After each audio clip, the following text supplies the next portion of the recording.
You can join the army again and write some Fuck music. that shit! I don't hate myself enough to go back to that hellhole. Also, I've been honorably discharged, which means even in the event of a war, I cannot be brought back unless decreed by my government itself that I can be What brought back. have you done to be honorably discharged? Have you sucked off all the generals in the army? Mentally ill! Ah. Well, so they use the honorable in a sarcastic way then. Hello, welcome to Comedy with an Accent podcast. I'm your Taiwanese comedian, Kuan-wen. I interview comedians who perform English stand-up comedy but who are not native English speakers, or they can have a very distinct British regional accent. This podcast is all about comedy, about accent, about languages, and about the comedy technique. So stay tuned if you're interested. One person. No, you're hiding something. One I think you person. have one. I'm gonna find it. You can try. I'm gonna find it. I'm gonna use it as a trailer. I have Pixelate. my Okay. porn is I only online. have 80 minutes Get left. this on. Then get this on the podcast. Then my porn is Yay. online. If you can find it, you get a cookie. Let's go. Okay, 3, 2, 1. My porn is online. No, I'm supposed to speak first. This is my podcast. No, it's not anymore. Respect the host. Hi, welcome back to another episode of Comedy with an Accent. Welcome to As you Porn can- with Comedy. as you can imagine, I'm with a very loud and rather effeminate guest. So we are having a podcast camp off today. So if our homosexual energy is inundating your room, live with it. Some people are gay. What's that? Some. No, there's a slogan. So some people are gay. So get Some over it. people are gay, get used to it or something, or suck it up. I don't know, that's a slogan. Anyway, I'm presuming the audience have already picked up a little bit of accent from our guest, but I'm gonna welcome you with a song from the singer who's a diva from your country. From my country. Yeah, Okay. next to the microphone, instead of just editing this music in. Okay. He frowned. He doesn't know who the that is. Is this Stephanie's son? Yeah! Ah, it's Stephanie. Yes. Stephanie, she's fun. I met her. She's a lovely lass. Okay, so in a tune of lingua, let's welcome my guest today. That is Sansi. Oh. You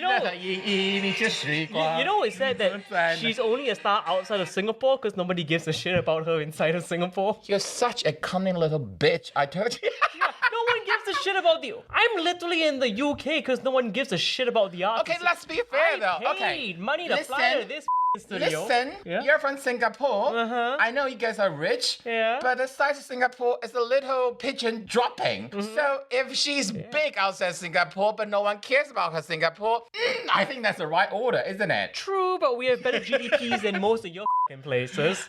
Okay, How many APEC HQs are there in I Taiwan? told you she's calm, she's loud, she's noisy. Let's maintain some politeness for Of at course, least yes, 20 yes, minutes. yes. We'll try. Yes.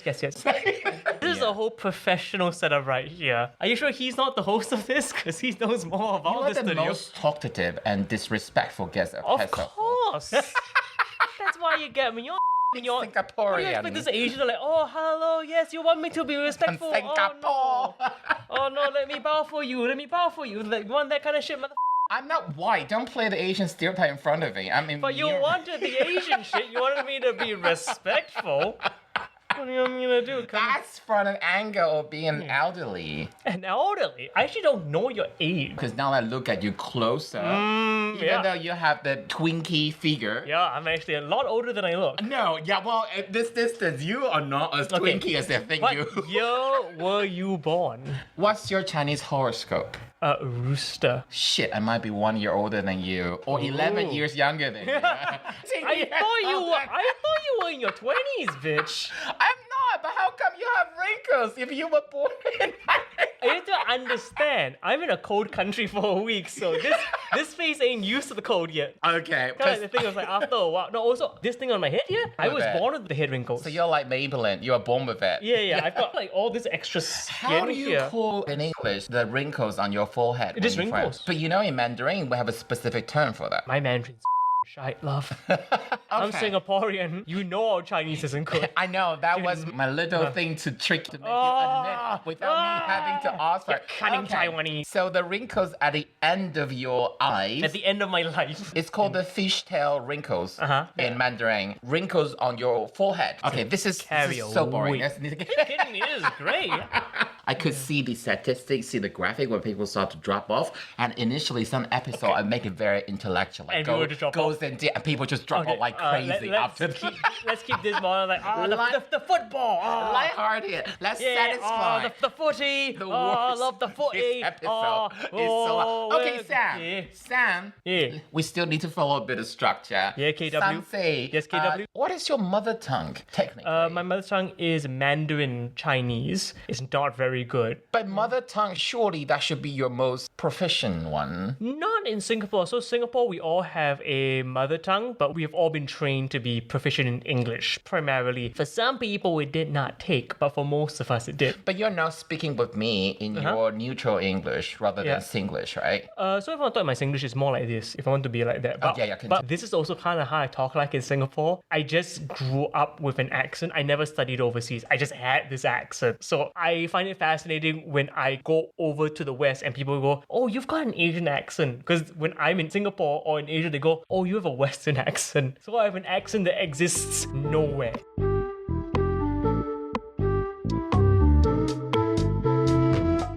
Yeah, I understand what you mean exactly. We're somewhere in the middle, and people only notice the different element to it. So Mandarin or Asian language speaker would notice the less Asian-y pronunciation traits, but whereas Western or English speakers would notice the more Asian influences in the way we speak. You are my second guest from Singapore. Well, you were always meant to be my first. I was waiting for you to arrive. I didn't know you were doing this tour. I didn't manage to...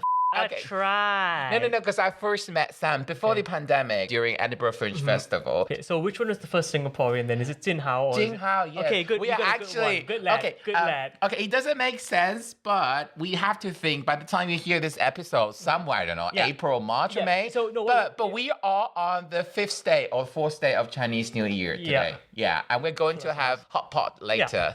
We are all going for hot pot, which is the most Chinese thing. Haidilao. So the reason I mentioned Jing Hao is in his episode, I made a slightly misleading statement and we couldn't fix it because I wasn't checking on my phone. I didn't switch off the flight mode. I said I believe that the national language in Singapore was English. Now, your verdict, what's the national language in Singapore? Officially, on paper and for various legal reasons, the official language is Bahasa Melayu. That's Malay, right? Yeah, Malay. Why I say Bahasa Melayu? Because Malay is spoken throughout various Asian countries. Oh, okay. So in Indonesia, it's Malay, but it's Bahasa Indonesian. Yeah. Malaysia, Malay. Malay in Asia. No, Malay square. Malaysia. Malay.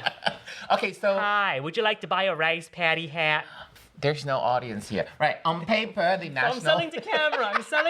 You little camera whore! We know we're gonna put this on the Instagram in a bit. We know we have to. That's the only way to get viewers. Okay. Comment. So, that's the only way we get engagement. No, we do want to get to the bottom of this question. So you're absolutely right. That's what I found on Wikipedia. The national language on paper is Malay. Yeah, but the most common is English. It's English. Yeah. A kind of very detailed piece of information people may not be aware. The Chinese language in written form has two main variety. One is the traditional, one is the simplified. China simplified the writing that has been developed over thousands of years, I think in the 50s or 60s. About that. Singapore was one of the Chinese-speaking countries that adopted the simplified writing very early on. Am I right? Yeah, because it's just easy to do trade with. So that's what I'm saying, because they are pragmatic. Yeah. Or it's a euphemism to say that little whore. Yeah. Anyways. No, it's also like a thing. On paper, the national language is Malay, but in practice, the de facto lingua franca in Singapore is English, or to a degree, Singlish. English. Singlish is kind of like a bit of a slang. It's kind of like, I guess, how you guys have the Essex accent. Let's do it this way, though. Accent. If you watch TV, I guess the news will be English, as neutral as possible. If you watch a soap opera on Singaporean TV, it's going to be English or Singlish? English. We do not have a lot of Singlish on national TV because it's owned by the government. So you don't have Singlish content? No, because of why would we? They would be like... Okay, is they allowed to do a podcast using Singlish? Yeah, of course you can do your own podcast. feel free to. It's kind of like I said, it's like an Essex or Scouse accent. You can understand most of it. You don't understand some of it. It's like a. But it's not just an accent. I guess it's like a modified dialect. No, but you also mix grammar from Chinese languages. So True. actually, because even though I understand both sides, it's very difficult for me to understand. All right, I'm going to pursue this one because you did say your mother tongue is Mandarin, which is odd for me. I thought the Chinese Singaporean typically come from Fujian province or Canton. So I thought the mother tongue should either be Hakka, Hokkien, or Cantonese. So when Lee Kuan Yew took over, when we left Malaysia, he sort of standardized Mandarin. So he banned any of the additional dialects from national TV or radio. So there wasn't any propagating of Okay, these so dialects. what language do your grandparents speak? Hokkien. Do you understand Hokkien? Hokkien and Hakka. Hakka. I understand none of it. The only reason was that my parents used that language to talk secretly in front of us, so they never taught us how to speak But it. your parents spoke with you in Mandarin? English. Not Mandarin, yeah. So you learn Mandarin from school? Yeah, because most of my parents were Western educated. So they were just like, well, fuck it, we got the education, we're gonna use the goddamn I English. find it weird. I'm trying to be very careful how to describe it. Have you watched his doc material? Is it basically, that's the thing, like the Chronicle of Narnia's but for atheists, right? Yeah. Okay, no, I've not watched it. Right. So he described in one of the world in that multi-parallel universe, everyone's soul is embodied by an animal that can talk to you. It's what's called a demon. And someone, when their bump with the demon or animal is cut off, they look almost dead. So now I'm looking at you to thought whether your demon has been cut off by Lee Kuan Yew in the Singaporean government. Okay. To be fair, my Taiwanese or Hokkien is the same language. Should have been my mother tongue, but because of the language policy pursued by the Chinese government that came to Taiwan, I don't speak fluent Taiwanese anymore. I can speak it with a Pinyin accent, which is quite embarrassing. But if I were to talk to you in Taiwanese, you might get a faint idea, but you don't actually know. Yeah, hell, you can talk to me in a Singaporean accent, you can talk to me in any accent, I still wouldn't get a faintest clue because I barely understand the language of Mandarin in general. So if I were to do one sentence, for example, say that, just so do you know what I'm talking about? No. No, wow. I thought we can have a little chat in No, Hokkien I today. didn't even sound at all. Like, that's Hokkien, right? Yeah. So I don't speak any Hokkien, like zero Hokkien. I only know Mgoi and Tule Lomo. That's it. But that's Cantonese. I don't think that's... Oh, even worse then. That's how bad it is, gang. When I started out, 那 my 你 like 你的中文说这中文是可以讲啊，是中文的，可是不是这个可以讲，不是。可是不能听到多一点的。 So See is how it- broken it is. I'm So trying to say when we I don't go for understand. hot pot tonight, can we do the entire conversation in Mandarin, or would that be a struggle for you? I mean, give me enough alcohol, I'll try. I'll give it a bash, love. Okay, Mr. Self. So your mother tongue is Mandarin, and that's why it had it worse than me. So for your grandparents' generation, it was Hokkien and Hakka, but then it kind of getting killed over time. By the state and the state, I'm not going to say propaganda, but the state programming into Mandarin. And when I was growing up, my parents barely spoke to me in Mandarin. They primarily spoke to me in English. Everyone around me spoke in English. When I went to school, I just really couldn't focus. Did you go to an Chinese? international school? No, or I went to local school. local school? Yeah, that was the weird thing about this voice and this accent. I was raised in Singapore, raised around Singaporeans. I didn't meet internationals till I was like 16 or 18. And I still had this accent this entire time. Okay. One fun thing. Okay, so this is not actually Singapore, still about Malaysia. I find it very hard to separate these two. No, I understand. We do have a history. I used to help with Mandarin speaker recruitment when I worked for an accountancy firm. And they noticed a lot of people lied about their Mandarin proficiency. So they asked me to do some screening. I was like, but I'm Taiwanese, I speak with different accents. That is all right, but at least you can talk. Some of them can't even talk. So they would have, for example, like a China club inside the company. I feel ashamed as Taiwanese. I used to join a China club. I mean, you'll be joining the China club soon, sweetheart. Give it a year or two. You guys can't wait for it to happen, do we? No, Anyway. I don't want it to happen, but I'm like, let's not mince words. Like, we know when this Coven War is done, China's Okay, gonna okay. be, well, our turn. Let me finish this story. So You're in the club. You're in the China club. a China club, and I know who to watch out for. It's typically the Malaysian students. The dodgy ones Yeah. are always in that group. Because in Malaysia, if you're Chinese Malaysian, your school journey bifurcate at some point. You have to choose a Mandarin school or you go for international English school. That's what I understand the Malaysian system. In the old days, before China had this economic clout, it was considered more fashionable. Your social status was considered higher up if you speak less accented English. To achieve that, the more well-off Chinese Malaysian would send their kids to international school, which means their Mandarin is crap. I mean, Malaysian Mandarin has a very strong accent, but Malaysian who went to Chinese school, they do speak fluent Mandarin relatively, which means by the late 90s or early 2000s, when China's economy took off, these people who used to be considered slightly lower class in Malaysia, in the Chinese Malaysian pecking order, suddenly found them having a great asset. And those who could have internalized that we are basically white, except for our skin color, but we talk white, suddenly found that they want to jump on the bandwagon, but they can't actually use the language that well. I don't want to hurt these people's feelings, but there is a great irony in that, isn't it?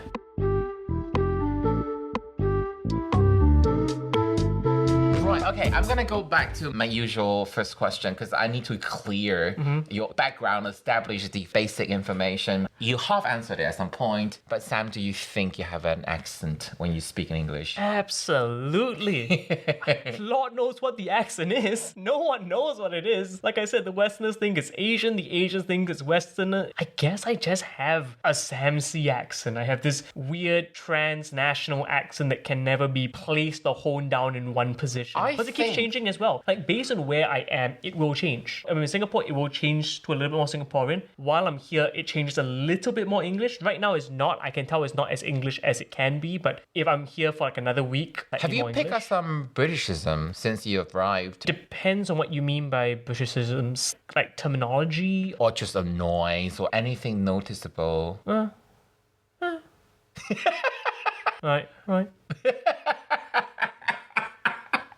Oi, fucker! Yeah, that's another one. No. I would say Sam's facial expression was spot on. How to describe it? That can't be asked. Yeah, it's the exhaustion of your country's, the empire slowly falling apart around you as a bunch of billionaires run your government. How do I describe it? He was doing very restrained, completely opposite to melodramatic facial expression, and that's a very English thing. Yeah. I think you nailed it. Yeah.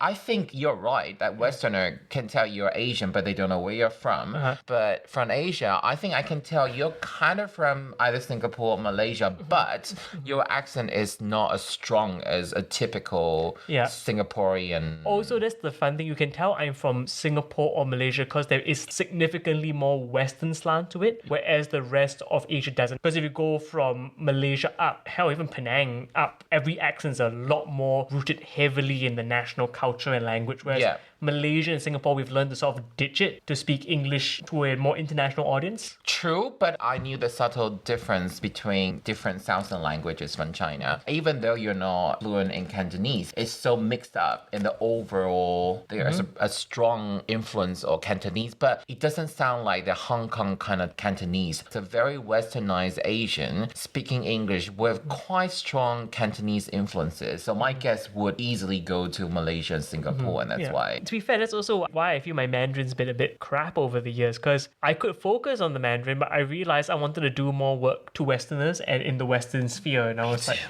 like, I should probably focus on the English, work on the different accents, whether it's an English accent or an American accent or an Australian accent. Yeah. Like I have to make sure it's like it has to have some clarity, and Chinese is great. It's a great language to learn. It excels a lot. I mean, Chinese stand-up is taken off. Like, I know a lot of people who are selling out and making a lot of money over very terrible material.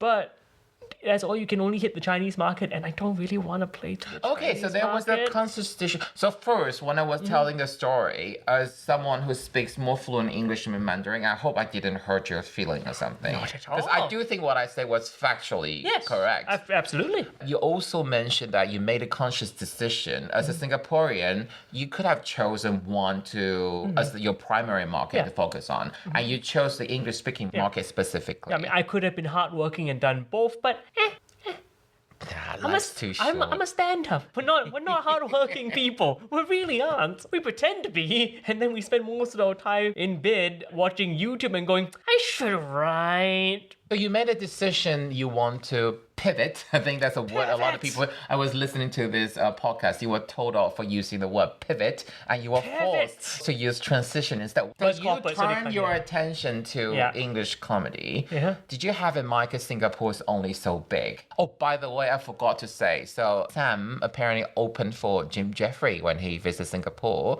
and also I heard on the podcast that you're kind of like a mother hen of modern Singaporean stand-up. Is that description true? So you're a matron, mama, modern. When you're good to mama. But at the time of recording, there was a very good drag queen who's currently playing Major Mama Morton in the US. Oh, I want to go. I know, I'm so sick. You can say Jinx Monsoon. Jinx Monsoon, I think my audience would know Jinx Monsoon. Jinxie. Ah, good for her. Yeah, I mean, I have done a lot for the Singapore comedy scene. In my humble opinion, I have done a lot to create shows and cultivate opportunities. Down the line, 5 years from now, I think history will decide for me if I did it well or not. There will be something there. You're being polite, being humble. We don't know whether you're mother hen of the Singaporeans. I did a lot of shit for those.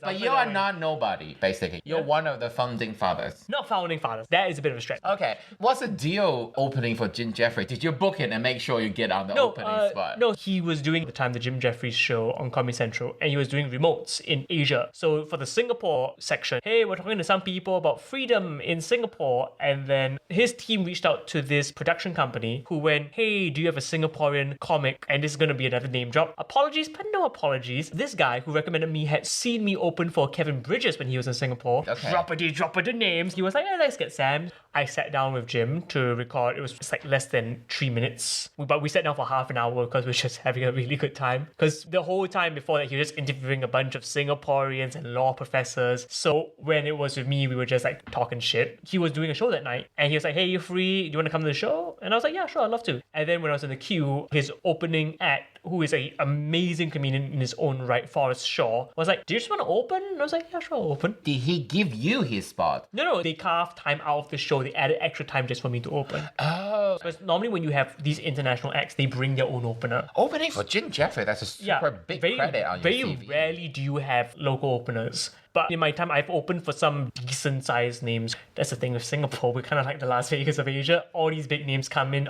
Okay, can I ask you? So for listeners who are not from the UK, Kevin Bridges is from Scotland, and he can have a very strong Scottish accent. When Kevin Bridges performed in Singapore, did you notice he specifically softened his accent to make himself understandable? Yeah, he had to slow down. Slightly soften, but slow down. It's like, I know some of the Scottish acts, there are some acts that are really good, but even they're like, yeah, I can't play Asia, which is really sad because some of them are really good. Like, I want to bring Janie Godley down, but even she's like, they're not gonna understand my ass. It is tough, especially Glaswegian. Kevin Bridges' Glaswegian accent is very strong. There's a really good act that I know of. Like, we follow each other. I saw him last week at the Monkey Barrel. Great act, but that accent. Who was him? Christopher MacArthur Boyd. Oh yes, such a good act. That accent though, it's like an anvil on a tofu. It's just heavy.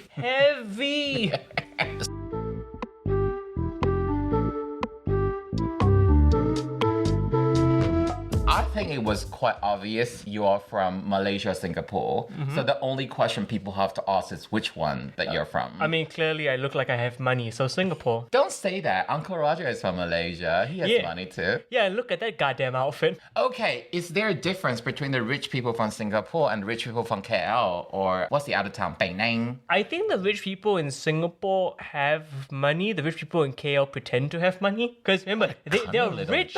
Little bitch. No, true. No, they're rich, but they're also 3 times poorer than us because of the exchange rate. Okay, let me ask you this question. In every big city around the globe, you have this big suburban area that's basically the hinterland, right? So you have New Yorkers who look down people from New Jersey, or you have Londoners who look down people from what we call the M25, the wider urban area. But Singapore is so small, there must be people who live on the side of Malaysia and commute into Singapore to work. Yeah, I guess, right? Johor Bahru. So what are they like? They're cool. They're cool. I have no issues with people You from meet Johor. them as cleaning ladies. Yeah.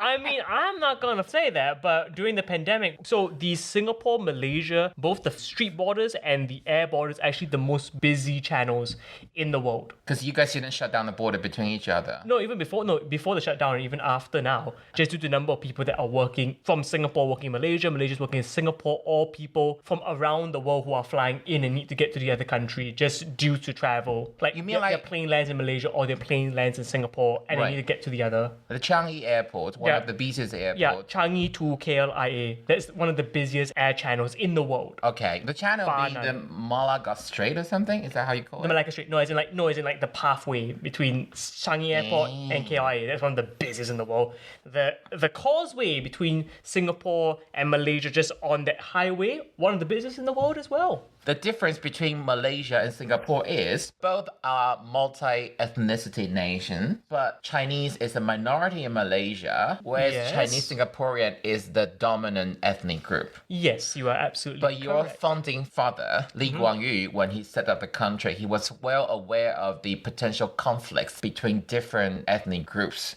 So he didn't pursue a aggressive Mandarin or Chinese languages policy. But that's what I assume it meant. Okay, Could you clarify a little bit on now that? we are entering the Lee Kuan. So for those of you that do not know, I'm going to keep this as light as possible. So the guy who found, I'm just saying he can't say this, but I can say because I'm from a true democratic country and Singapore really isn't. So if Sam goes, Taiwan, sure. yeah, if Sam goes Democratic. too far, is there a chance he might get prosecuted or get some penalty from his government? So, Yeah. by the way, homosexuality, it was only legalized in Singapore last year, but congratulations Thank to you. you f***ing little twink. All right, okay, so... It's a bit of a curious thing with this man. A lot of people like this guy in my country and around the world. He basically turned the fishing nation into one of the most expensive, most prosperous places in the world. Of course, we have got a little bit of law building there, a little bit of bullshit, as you do with your legends and your legacies. As to his policies on race and everything, yes and no. There is a point where he realized, okay, we don't really want to split the races, but he also understood that he didn't really want to go one race is better than the other, because at that point we were quite close to Malaysia and Malaysia had a Malay majority. So he basically wanted to go to Singapore and go like, hey guys, let's not care about who's the majority, knowing full well that if they did care, then of course the Malays would have power in Singapore. Because he also tried to push the Chinese majority throughout Malaysia when we were part of it. He actually tried to contest in more seats in Malaysia. So than he just was trying Singapore. to make Singapore less Chinesey than it actually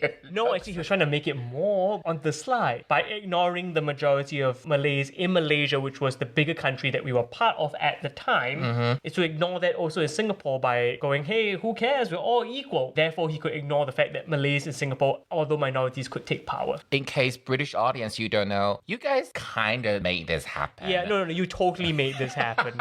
You know, Lee Kuan Yew, before he passed away, he wanted to do what French President Macron does in Europe. He wanted to mediate between Taiwan and China. Oh, And I thought he wanted another wife. and just thought, take your Singaporean fingers out of this country. Actually, Singapore is actually very important in the opening of US-China relationships. Nixon wanted to do a lot of trade relations with China, but he didn't know how to, so he actually came to Singapore and used us as the intermediary into China. So you've been a whore since the 70s. We've always had to be the whore. Look at us, as you said, we are the size of a little dewdrop, so we have to be the diplomatic whores of the world.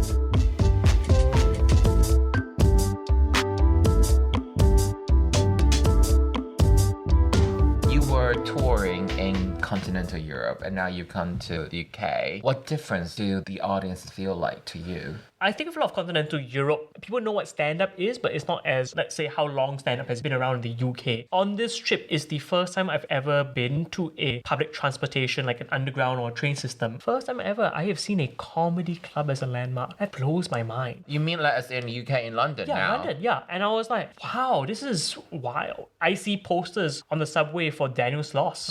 It is such a big, prevalent It's such thing. a thing in people's It's lives. such a thing, yeah, where people just go to comedy shows here. I would say in Singapore, most of the time we have a huge number of people who are at their first ever comedy show, or they haven't been in a comedy show for years. Is the stand-up comedy a bit like a newish or underground thing and people are still learning? There's an expression in Mandarin, the blind, they are trying to map out the shape of the elephant by touching. So people have a vague idea, but they're still trying to see exactly what it is. And I think also same thing thing with Europe where they do know what stand-up is. They're a little bit further along. I think they're also going through the same issues with majority of Asia where English isn't the primary language.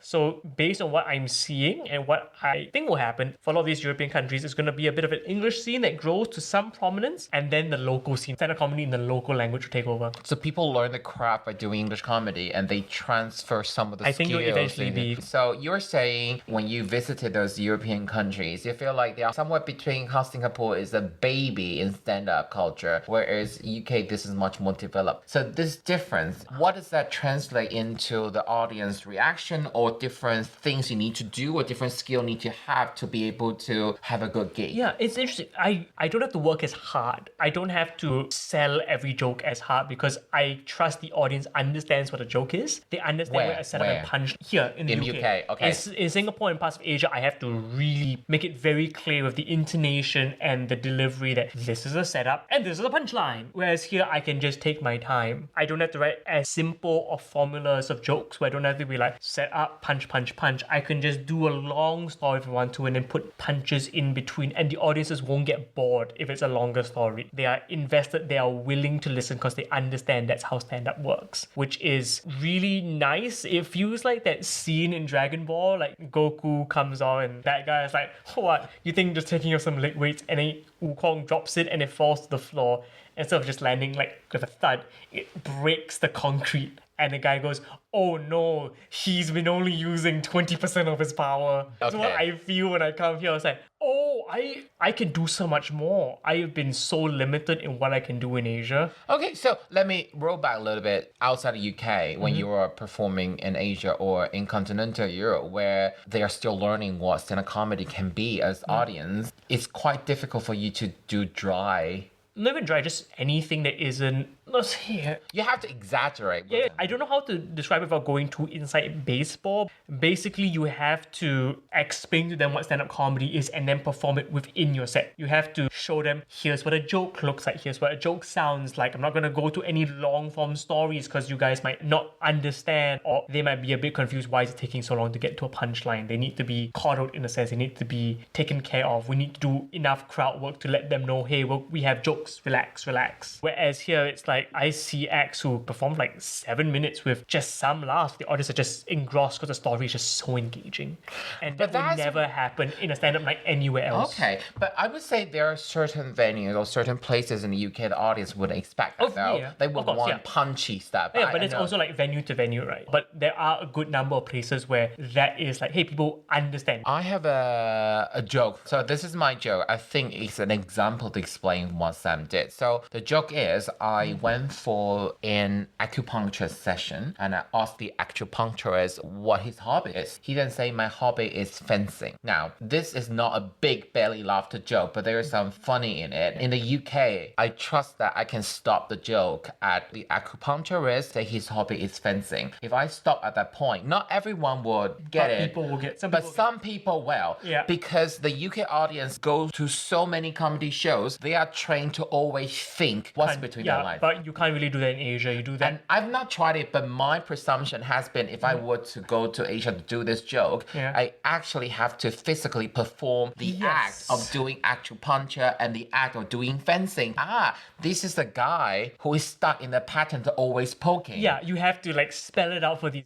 Yeah, and I think this is an example you have to spoon feed your audience. And also, as someone who is not from the UK and you carry your accent, did you feel you have to do some disclaimer and explain your accent when you perform in the UK and in continental Europe? Not really. I mean, once I just say I'm from Asia, they understand. Because I think they can see. And then when I have an accent they can actually vaguely understand. I'm not sure if it's vaguely understood, but so far I haven't had too many complaints. Most of the time the audience just goes, they're relieved. Because I do understand like the same thing when I started out when I saw like a really American act and they went, hi, how you doing? I'm like, oh shit, I'm not gonna understand any of this shit because of the references. Oh, you mean not the language, but because of the accent, you just think that, oh my god, you come from the world outside Asia, so I'm not gonna get your references. Yeah, that's why when I come in, I try my best to do like what I call when I perform in the West, which I'm trying to, hopefully will drop over time, which is the introduction set, which is your first 3 minutes. Hi, my name is this and I am from this. Here's some information about my country, which so far has worked pretty well. There's only one club, it didn't quite work because I can tell that club was very much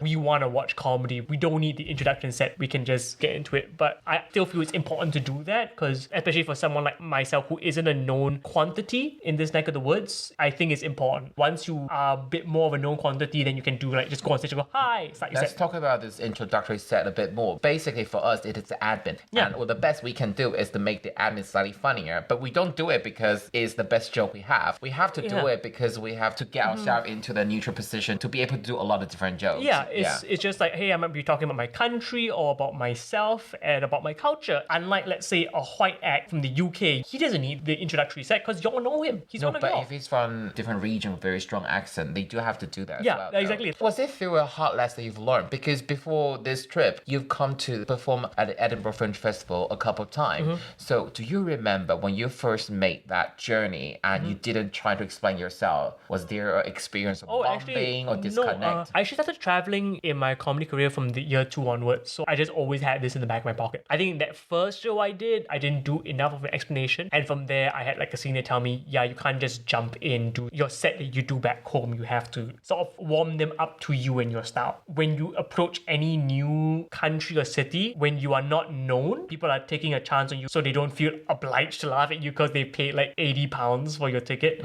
You have to basically go, I know what I'm doing. I'm here to make you laugh. I'm not here to do comedy from home. I am here doing my job, entertaining y'all. And the introductory set is to let them know, hey, I'm good. That's a very interesting point I don't think I've ever picked up. You're saying that there's a risk without explaining our accent gives people the fear that we are not competent Not even the accent, in doing the what face. we do. The face as well. Straight up. When you are coming in as an outsider into a scene and the audiences who are very, especially in the UK, where they're accustomed to a certain style and a certain pattern, when they see something different, there will be apprehension. Everyone's always apprehensive of new stuff. If you let them know through an introductory set that, hey, we cool, I know what I'm doing. I didn't come here and try to translate material from a different language. I understand your ideals and I'm here to bring mine as well. I don't think they're always apprehensive about differences. I think in at least some bigger city in certain clubs, they are eager to see something that's quite different. Oh no, some people would want to see difference, but you also need to... But you can only be that much different. You can't be too different.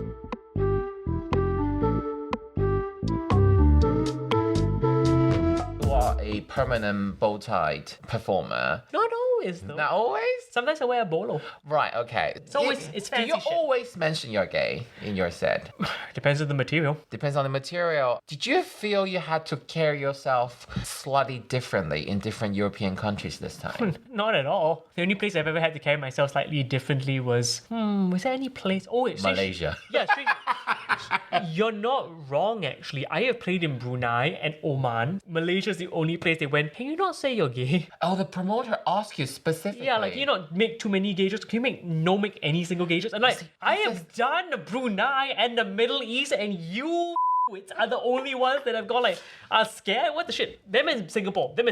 You see, whenever I read on Western media, Taiwan is the most gay-friendly country in Asia. Part of me feel proud. Part of me also feel but the competition is so low. Yeah. When you are neighbor with Malaysia, it's not difficult to be considered. So apart from the Malaysian promoter, this time, not a single European country you feel like you had to... No, why would they give a shit? I mean, I would say there's only one country that would give a shit, and I'm not planning to play in Russia anytime soon.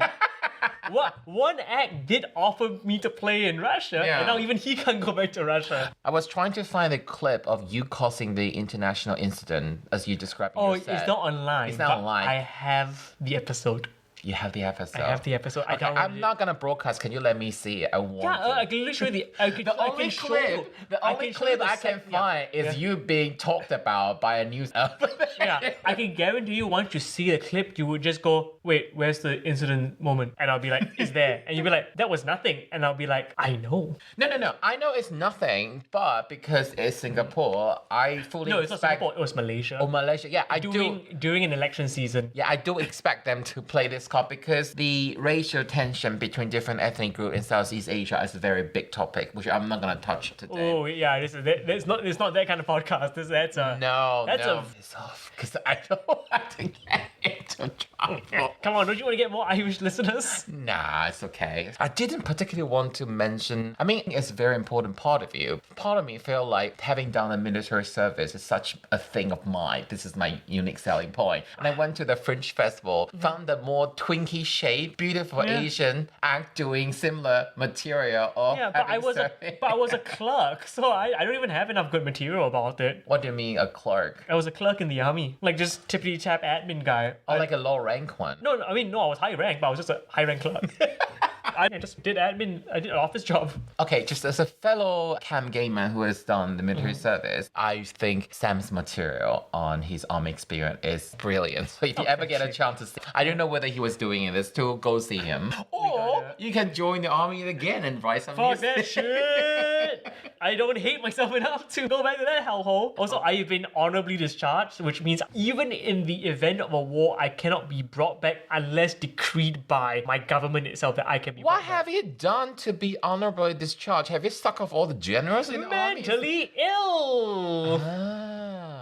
Well, so they use the honorable in a sarcastic way then. No, it's honorable because I'll put it this way. I don't think it'd be really good PR to dishonorably discharge someone with mental illness. Like, So what's the reason of I've this? got depression. Come on, I don't think that helps the situation.